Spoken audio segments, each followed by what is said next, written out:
dari penghakiman. Saudaraku, ini adalah tema yang sangat luar biasa. Dan tema ini, saudaraku, didasarkan kepada Kisah Para Rasul 8 ayat yang pertama sampai dengan ayat yang ke-17. Kisah Rasul pasal yang ke-8 ayat yang pertama sampai dengan ayat yang ke-17. Saudara-saudaraku, supaya kita sama-sama diberkati lewat pembacaan firman Tuhan ini, maka kita akan membacanya secara responsori. Yang setuju berkata amin. Amin. Haleluya. Demikian firman-Nya. Saulus juga setuju bahwa Stefanus mati dibunuh. Pada waktu itu mulailah penganiayaan akibat setan cemas di Yerusalem. Mereka semua kecuali rasul-rasul tersebar ke seluruh daerah Yudea dan Samaria. Orang-orang saleh menguburkan mayat Stefanus serta meratapinya dengan sangat. Tetapi Saulus berusaha membinasakan jemaat itu, dan dia memasuki rumah demi rumah, menjadi laki-laki dan perempuan keluar, dan menjelaskan laki-laki pasukan di dalam neraka. Mereka yang tersebar itu menjelajah seluruh negeri itu sambil memberitakan Injil. Lalu pergi ke suatu kota di Samaria dan memberitakan Mesias kepada orang-orang di situ. Ketika orang banyak itu mendengar pemberitaan Filipus dan melihat tanda-tanda yang diadakannya, mereka semua dengan bulat hati menerima apa yang diberitakannya itu. Sementara banyak orang-orang yang sudah berjalan, keluarlah roh itu satu persatu dengan suara keras, dan ada juga orang lumpuh dan orang timpang yang disembuhkan. Maka sangatlah besar sukacita dalam kota itu. Seorang yang bernama Saulus sudah berulang kali di kota itu, dan mengajukan rakyat Samaria serta keluarga seorang yang sangat penting. Semua orang besar kecil mengikuti dia dan berkata, orang ini adalah kuasa Allah yang terkenal sebagai kuasa besar. Dan mereka menghakiminya dengan nama yang maksud mereka orang Syria. Tetapi sekarang mereka percaya kepada Filipus yang memberitakan Injil tentang kerajaan Allah dan tentang nama Yesus Kristus, dan mereka memberi diri mereka dibaptis, baik laki-laki maupun perempuan. Simon sendiri juga menjadi percaya dan sudah dibaptis dari Indonesia bersama-sama dengan Filipus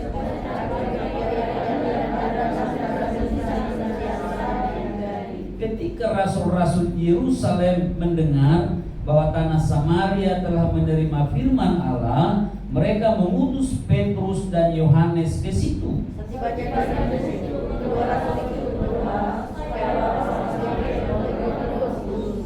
Sebab Roh Kudus belum turun di atas seorang pun di antara mereka, karena mereka hanya dibaptis dalam nama Tuhan Yesus. Kemudian keduanya menempatkan tangan yang dari mereka, lalu mereka menerima Roh Kudus. Haleluya.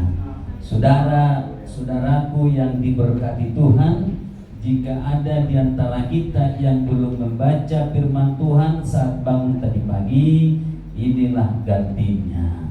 Saudara-saudaraku, firman Tuhan ini menegaskan dalam temanya berkata merdeka dari penghakiman. Saudara-saudaraku, di gereja Kemah, di gereja Kimi Jemaat Immanuel Bekasi, kalau saudara masih ingat bahwa tema di tahun 2024 ini adalah menjadi serupa dengan Kristus. Ini jemaat nggak boleh tahu, nggak boleh lupa, ini mesti tahu.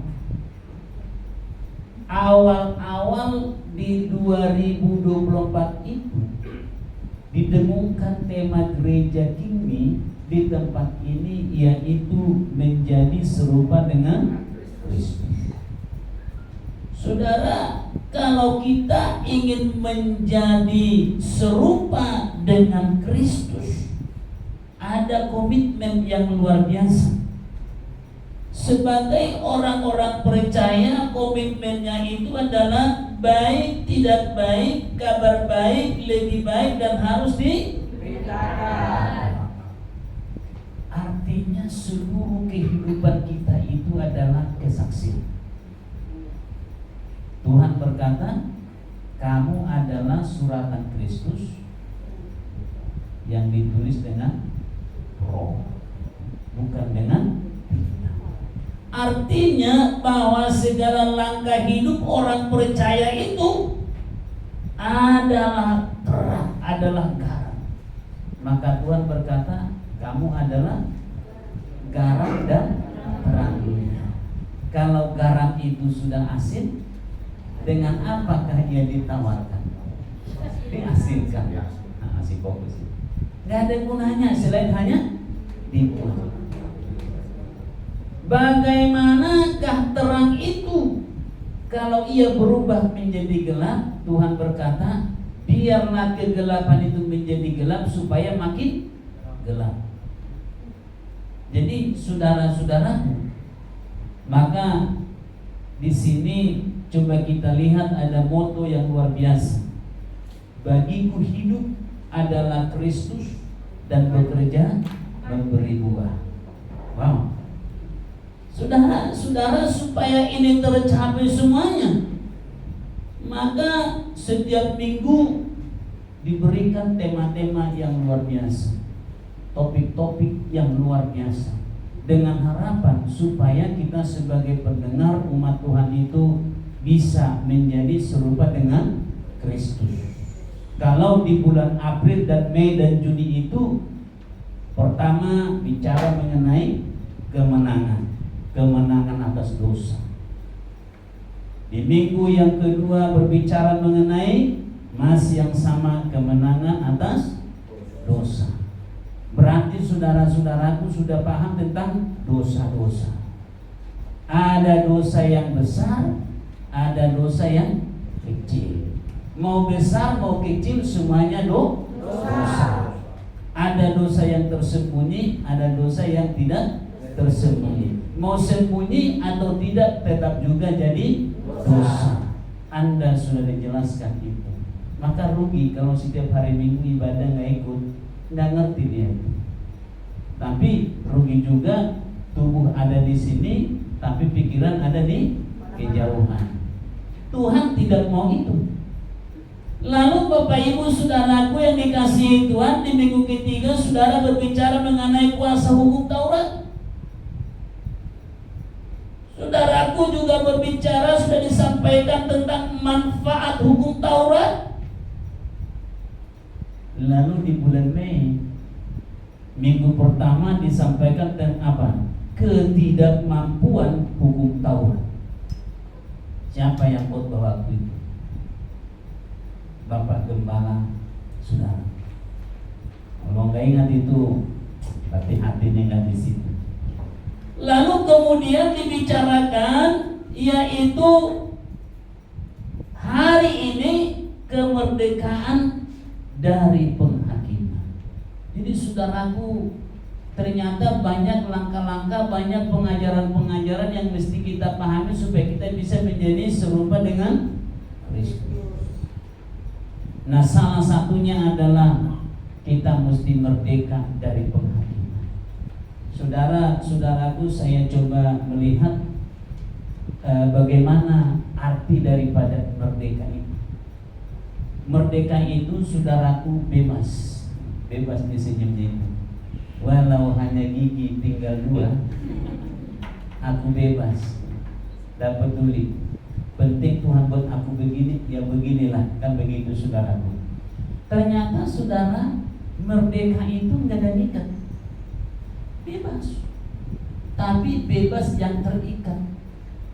Orang Kristen itu bebas, tapi ia diikat oleh firman Tuhan. Kebebasan yang terikat. Dia bebas dalam kebenaran, tidak boleh bebas dalam ketidakbenaran. Kenapa? Ada satu tujuannya, menjadi serupa dengan Kristus. Lalu saudara-saudaraku, saya coba rangkaikan apa itu penghakiman. Ternyata penghakiman ini banyak makna.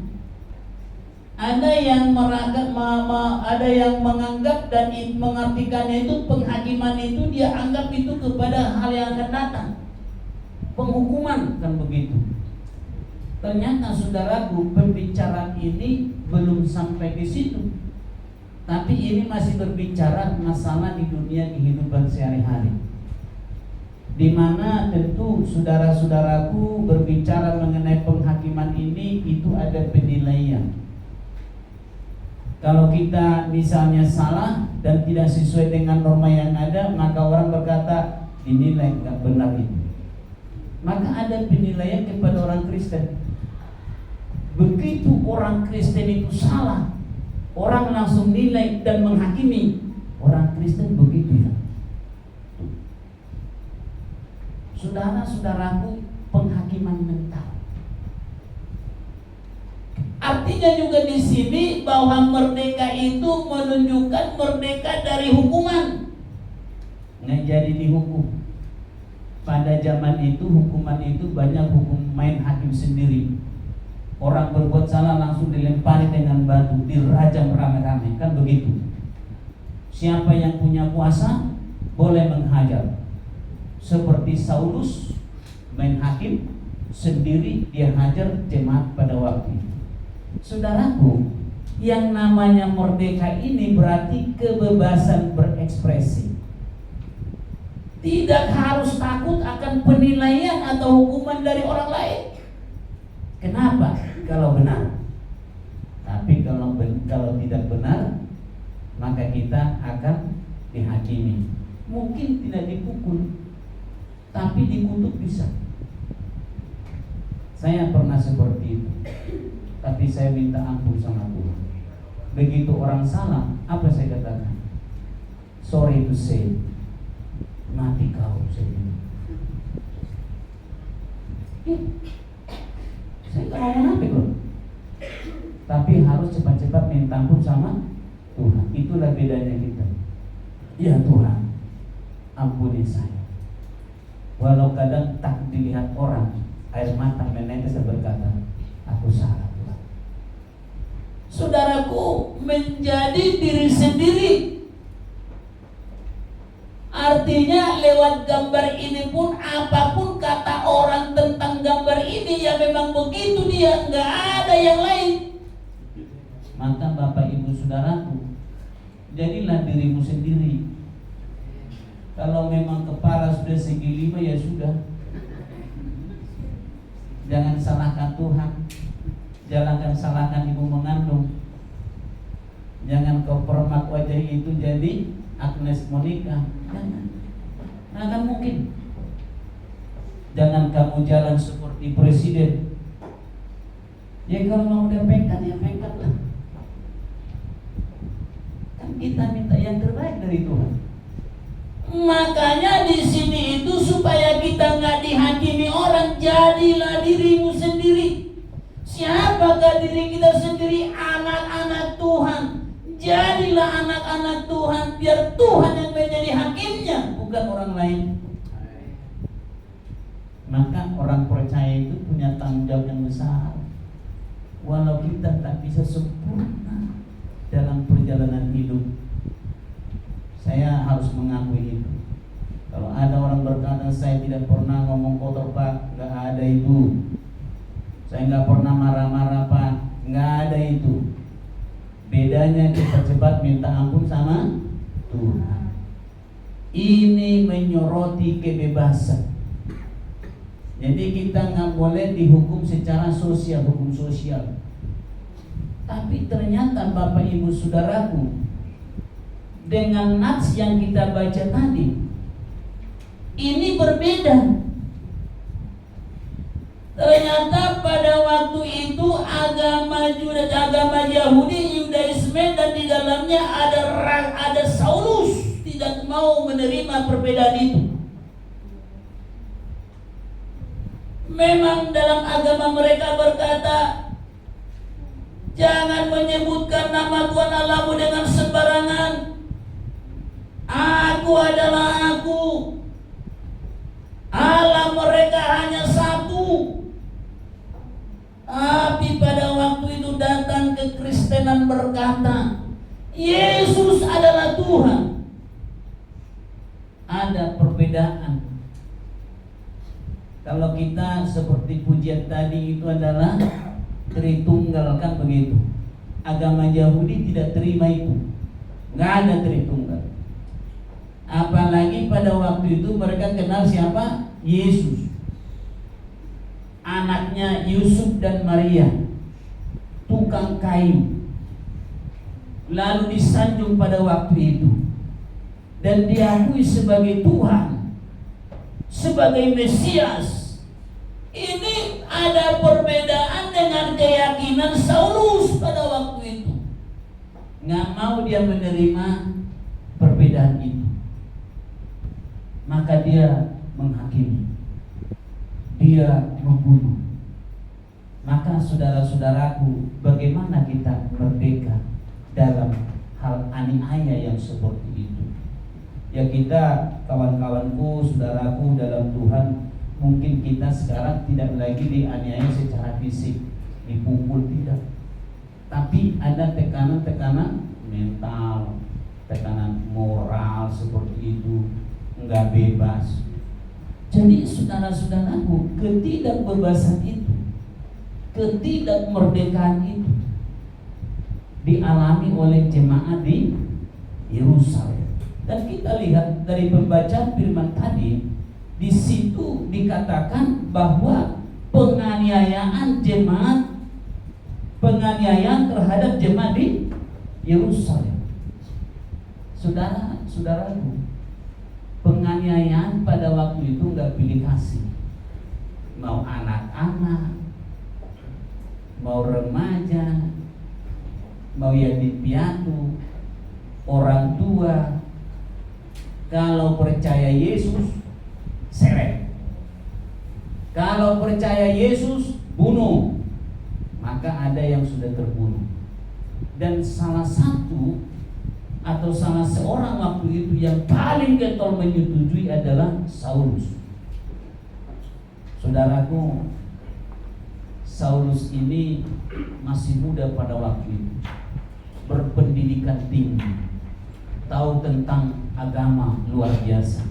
Tapi karena keyakinan dia, yaitu hanya satu Allah, maka ia memiliki kesalahpahaman dengan kekristenan. Dan setelah ia mengetahui kekristenan di kemudian hari, maka apa jadinya? Kalau dulu dia si pembunuh yang hebat, maka pada endingnya dia penginjil yang hebat. Bebaslah Paulus dari penghakiman itu. Saudara-saudaraku, pada waktu itu ada pelayan meja yang dipilih yang luar biasa. Salah satunya adalah Stefanus. Dia dibunuh dan dikoyakkan juga. Kenapa mesti dikoyakkan? Supaya mudah untuk dipukulin. Tapi juga bagi tradisi Yahudi, kalau sempat sudah mengoyakkan jubahnya, itu menandakan bunuh orang itu, kejar. Maka hukum mereka masih berkata apa? Gigi ganti gigi, mata ganti mata. Maka saudaraku, kalau kita masih terapkan itu, kita belum merdeka. Kita masih ada dalam penghakiman. Jadi saudara-saudaraku, orang-orang yang pada waktu itu percaya kepada Yesus dibunuh, diseret. Aduh, saya nggak bisa bayangkan kalau Pak Pendeta Paulus ini diseret gitu. Saya diseret dulu. Aduh, gimana tangisan anak saya melihat saya diseret-seret ya. Jadi sebenarnya dalam kekristenan yang kita alami sekarang ini belum apa-apa penderitaan ini kawan-kawan. Aduh, makanya jangan malas beribadah. Aduh, enak banget.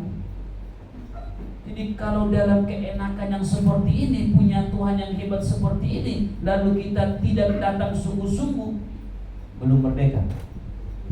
Masih dalam penghakiman.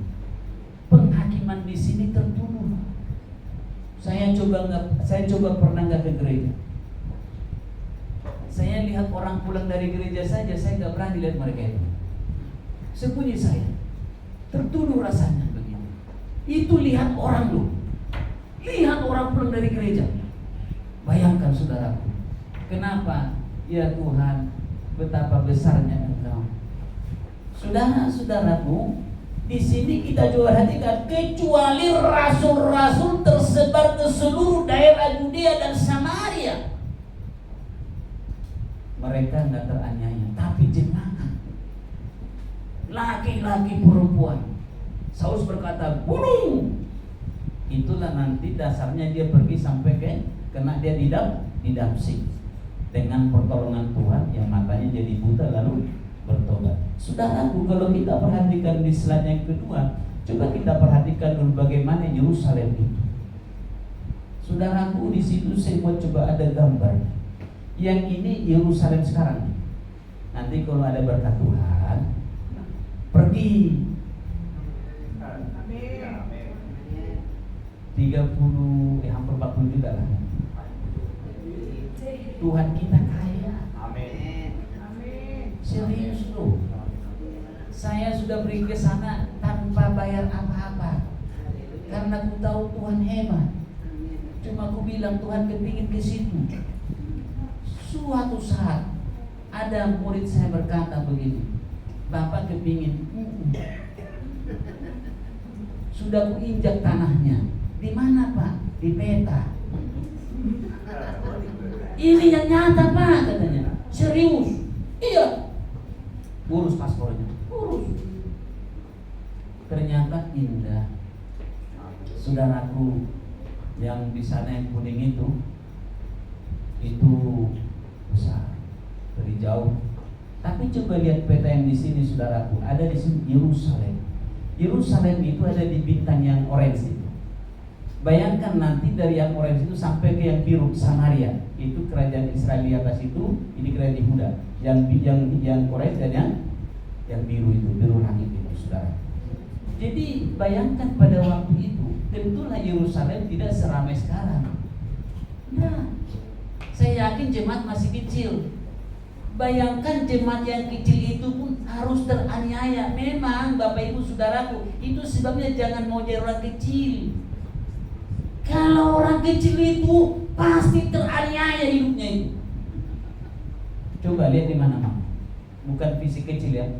Kalau kita nggak punya kekuatan, pasti teraniaya. Teraniaya dalam pengertian ya, jangan dulu fisik lah.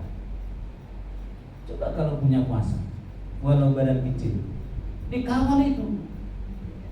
Tapi kalau misalnya nggak ada kekuasaannya, nggak ada kekuatannya, teraniaya itu. Kalau di kami orang Batak, kalaupun apa kerjanya, kalau banyak uangnya, di depan duduknya itu. Benar loh. Tapi kalau dia miskin, disalam juga kagak, disuruh di belakang kau. Makanya kalau jemaat-jemaat suka duduk di belakang, teraniaya itu. Lu kok bisa pendeta? Coba jelasin kalian huruf ini. Teraniaya kan? Di mana tulisannya? Teraniaya itu. Maka orang yang kuat itu, yang punya kuasa itu, dia selalu di depan. Jadi minggu depan duduk di samping Pak Gembala, bilang, kata pendeta begitu Pak, dibilang teraniaya gitu. Tapi kalau di depan, persembahan mesti lebih besar. Kan di depan. Orang terhormat kan? Coba kalau kita terhormat, disambut itu. Tapi kalau nggak terhormat, apa dia bilang? Datang puji syukur, nggak datang nggak apa-apa juga, nggak ada ngaruh, bener ya?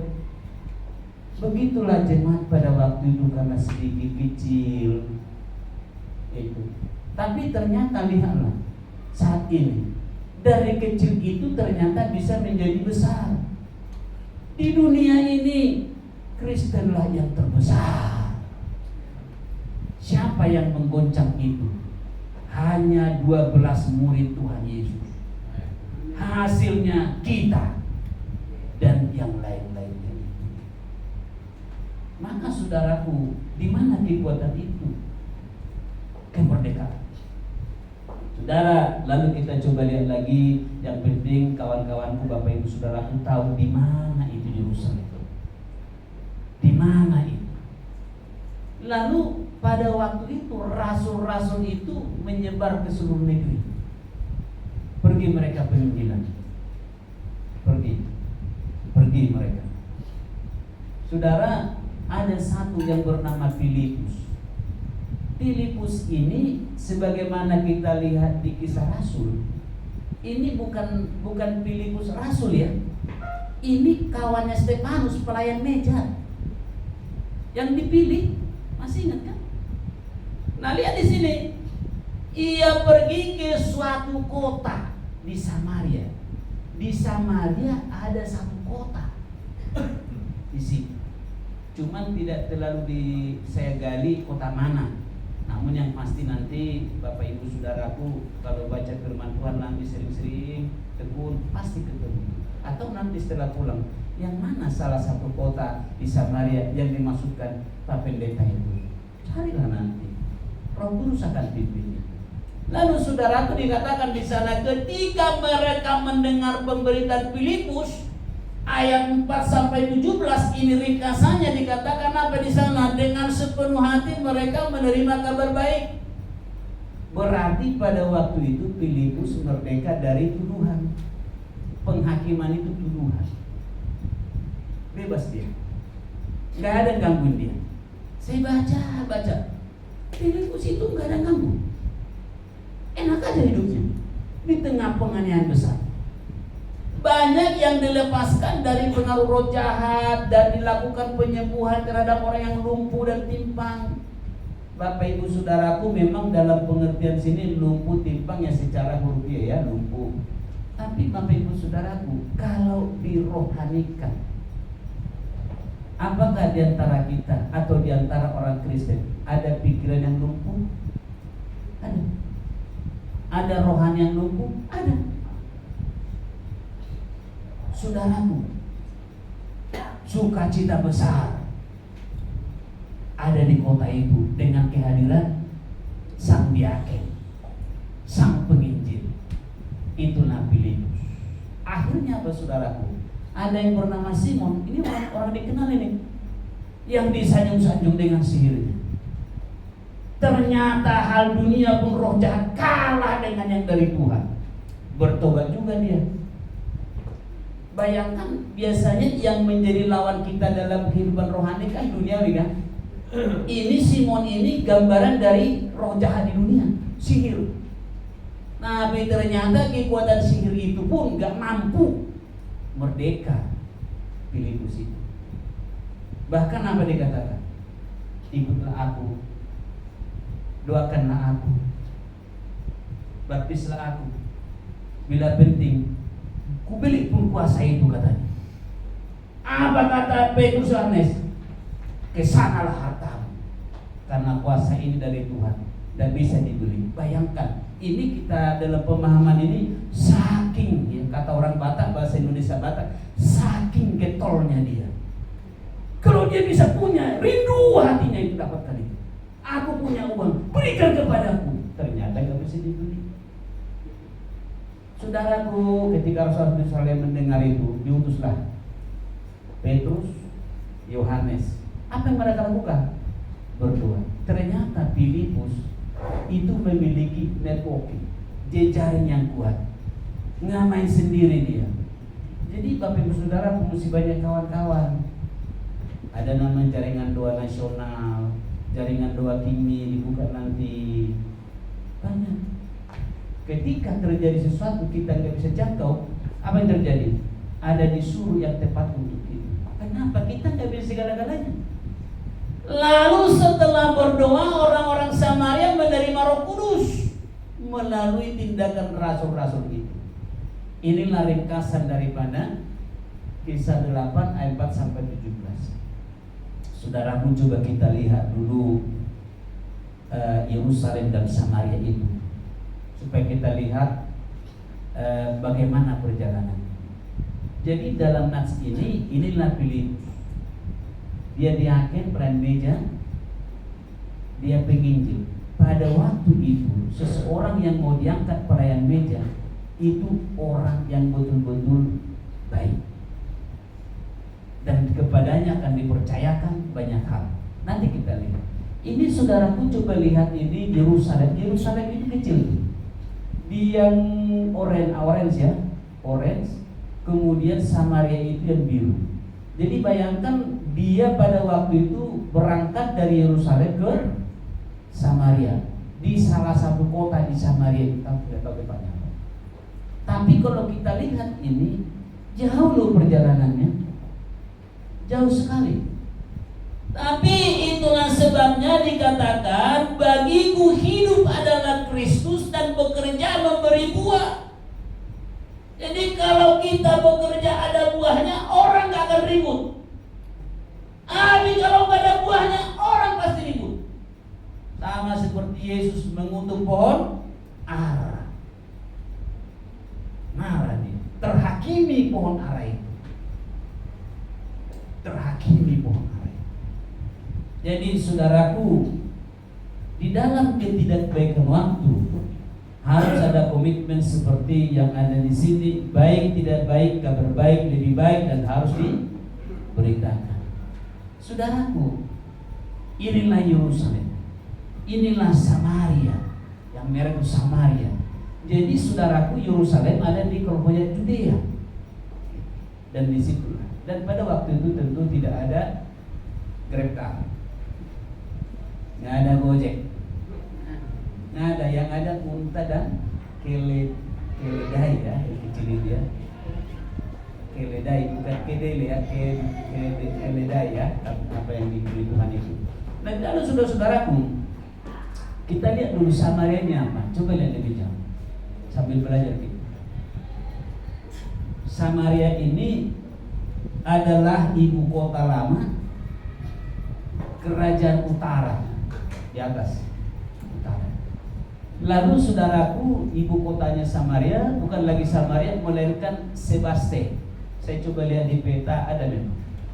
Lalu orang-orang atau ahli perjanjian baru mengatakan ini dengan istilah Sikem. Di Sikem sebagai negeri Samaria. Nah, Sikem ini bahasa Ibrani. Lalu ini menjadi pusat rohani di tanah Samaria yang kemudian diubah namanya menjadi Neapolis. Sekarang kalau kita lihat peta kan ada Neapolis kan? Ada Neapolis. Nah, saya hanya membawa kawan-kawan ini kepada sejarah masa lalu, bagaimana mengingat kembali bagaimana Injil diberitakan, bagaimana mereka berjuang. Mesti kita berjuang seperti mereka. Lalu kota ini sekarang bernama apa? Nablus. Itu bahasa Arab, Nablus. Jadi sekarang ada Nablus. Itu saudara-saudara. Lalu Nablus ini kalau kita perhatikan tadi di peta itu terletak 42 km atau 26 mil ke timur Tel Aviv, Israel. Ini 110 km ke barat Amman, Jordania. Nanti kalau ke Petra lewat Jordania. Itu padang gurun, batu-batu. Nanti berdoalah, pastilah Tuhan buka jalan. Masih panjang perjalananmu, kau akan bisa menginjak tanah itu semuanya. Nanti supaya lebih ingat akan kebaikan Tuhan. Saudaraku, itu ada kira-kira 63 km ke utara Yerusalem. Jadi Yerusalem. Saudaraku, ingat bagaimana pada waktu itu perjuangan mereka. Tetapi perjuangan itu membuat mereka merdeka. Makanya Indonesia kalau nggak berjuang nggak merdeka. Saudaraku, kalau nggak berjuang nggak merdeka. Ternyata butuh perjuangan. Filipus itu pejuang,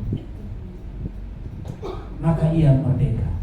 Saudaraku, mengenai Filipus dikatakan dalam slide berikut, dikatakan begini: merdeka dari penghakiman. Dia dihakim yang hebat. Lalu saudara-saudaraku, apa rahasianya sehingga Filipus ini merdeka dari tuduhan? merdeka dari penghakiman. Kita mesti belajar dan kita akan lakukan dalam hidup kita supaya kita tidak tertuduh, supaya kita tidak terhakimi, supaya kita tidak terkena sanksi sosial. Saudaraku, kalau kita perhatikan di slide yang berikut, merdeka dari kehakiman ini, penghakiman ini, ternyata begini. Filipus ini adalah pelayan yang baik. Saudaraku, di 1 Timotius 3 ayat 13, di situ dikatakan begini, karena mereka yang melayani dengan baik beroleh kedudukan yang baik, sehingga dalam iman kepada Kristus Yesus mereka dapat bersaksi dengan leluasa. Leluasa itu merdeka. Jadi Bapak Ibu Saudaraku, kita sebagai orang percaya ini hidupnya itu adalah melayani. Suami itu melayani, istri itu melayani, anak-anak melayani, semua yang percaya melayani. Filipus ini, ia melayani dengan baik. Itu kalau kita lihat dari bahasa asing itu, enggak tanggung-tanggung. Setitik noda celah tidak ada. Dikatakan dalam bahasa Yunani itu bercela itu tidak bercela, amometa. Amometa itu nanti menyebut untuk kata momus. Momus ini adalah dewa Yunani yang pernah dibicarakan oleh Lucius, yang banyak permintaannya tapi tidak bisa dilakukan. Maka dikatakan orang itu jadi momi. Itu kisahnya, amometa. Tetapi Bapak Ibu Saudaraku, ternyata Filipus ini supaya ia terlepas dari tuduhan dan penghakiman dan caci maki dan celaan, ia melayani dengan baik.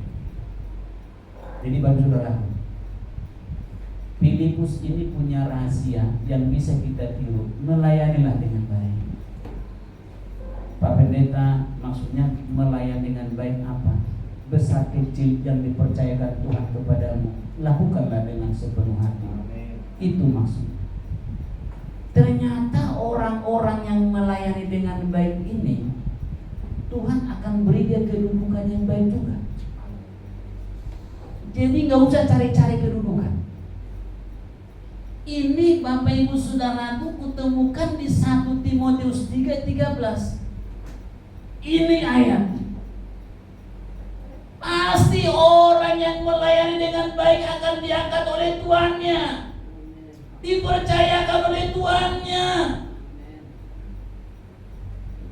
Gak perlu cari kedudukan. Sehingga dalam iman Kristo, Yesus Kristo, tidak boleh berkeyakinan pada yang lain,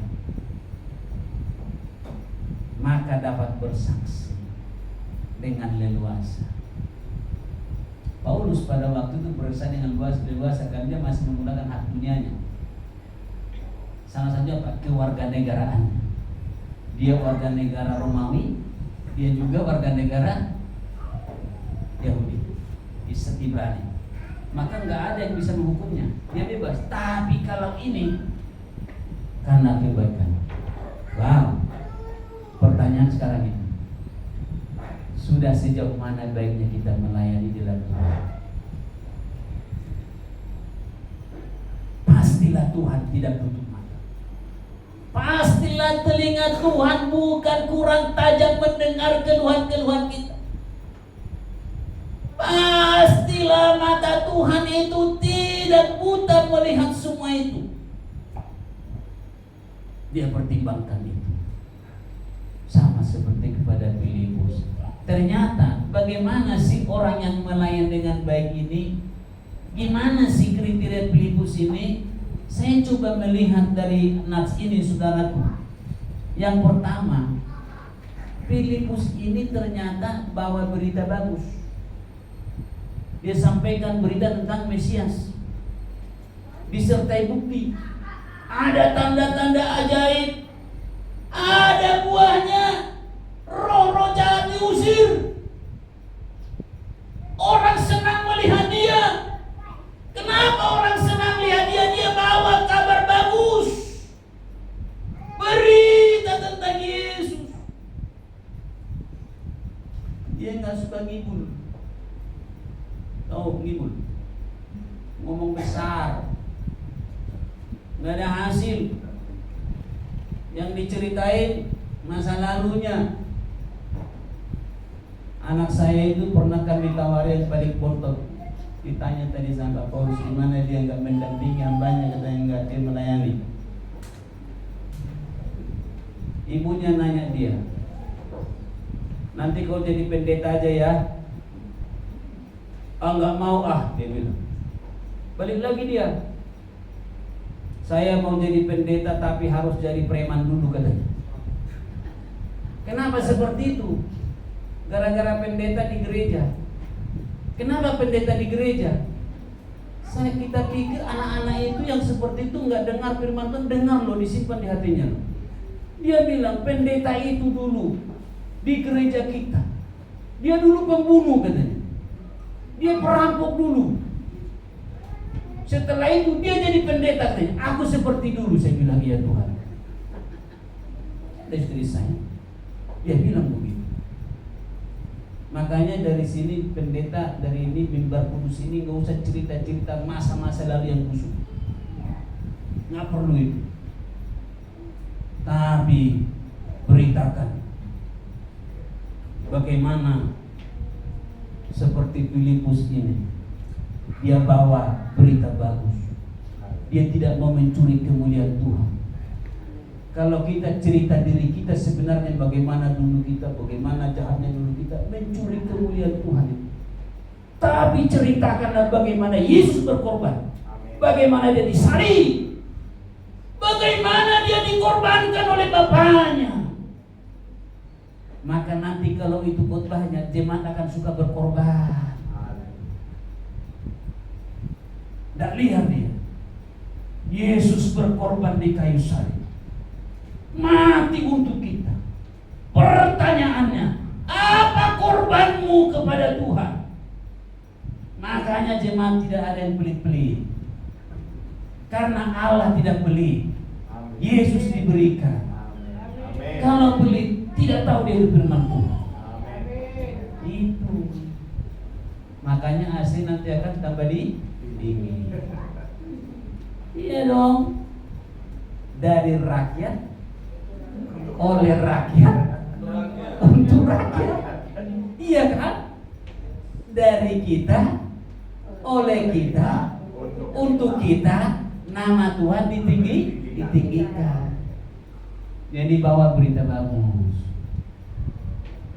Yesus luar biasa. Aku ditolong. Mana buktinya dari pertolongan itu? Makanya ketika orang banyak itu mendengar pemberitaan Filipus, dia lihat tanda-tanda itu, mereka bulat hati. Nomor 2, bawa berita bagus ya, kemana-mana bawa berita bagus. Jangan berita buruk. Yang kedua, kehadiran kita itu harus sukacita, bawa sukacita. Sebab dari banyak orang yang kerasukan roh jahat, keluarlah roh-roh itu sambil berseru dengan suara keras. Dan banyak juga orang lumpuh dan orang timpang yang disembuhkan. Maka sangatlah besar sukacita dalam kota ini. Jadi ternyata rahasianya supaya bisa kita bebas, leluasa, merdeka dari tuduhan penghakiman adalah bawa sukacita. Jangan jadi beban. Jangan mengusir semua roh pengganggu. Supaya bisa sukacita, usir roh pengganggu itu.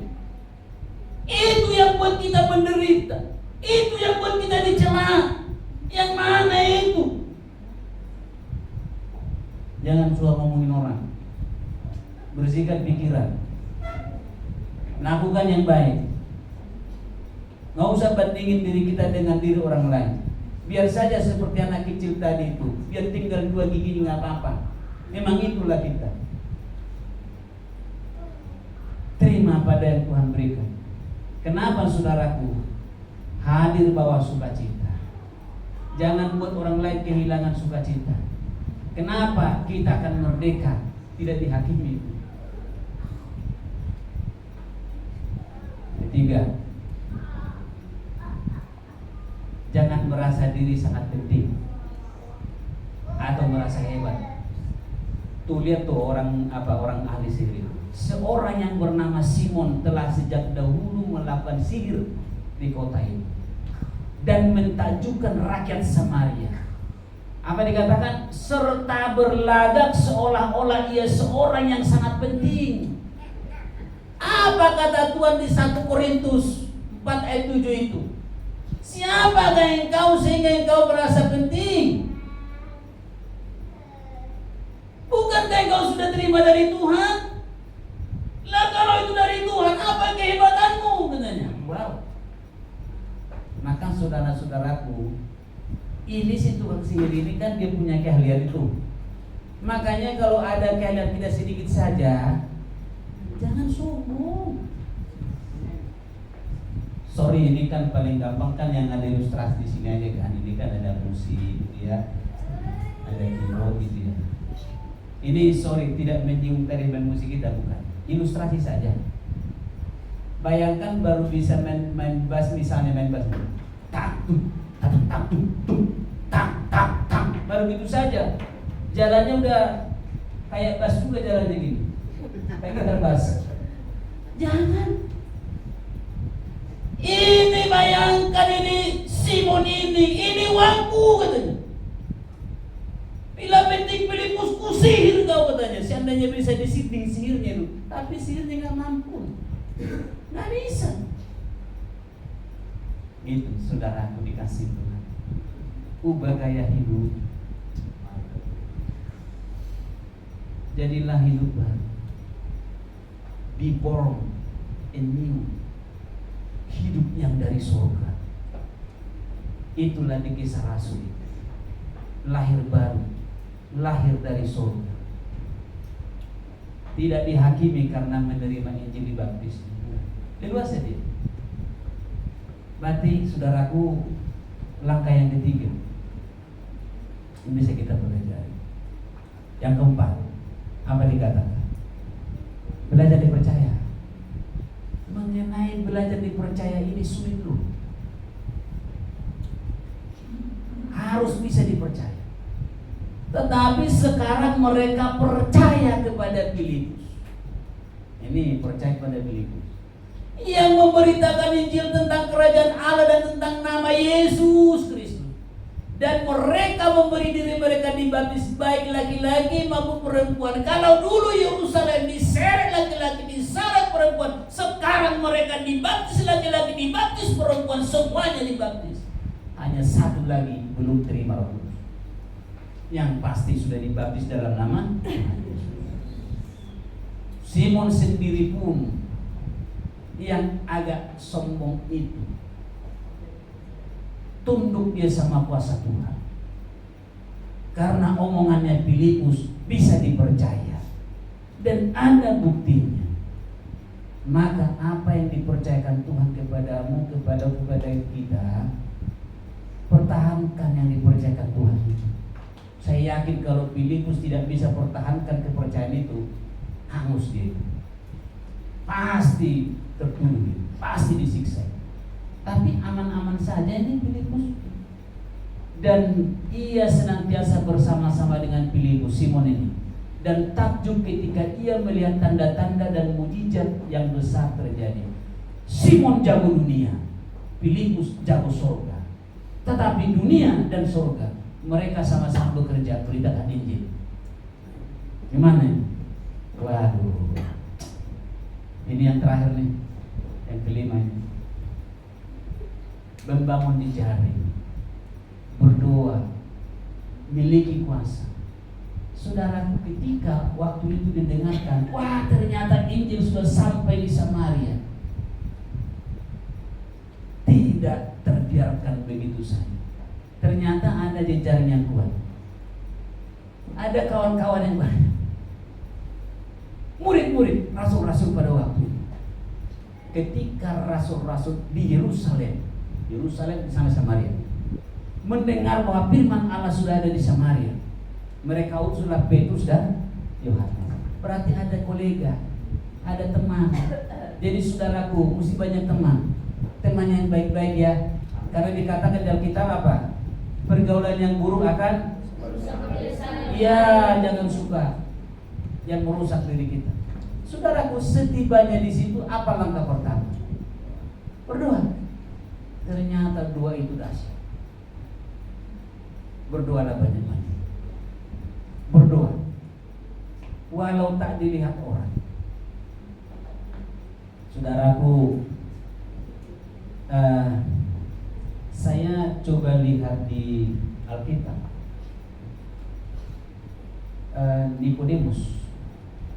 Nikodemus ini kan ahli orang Farisi ya.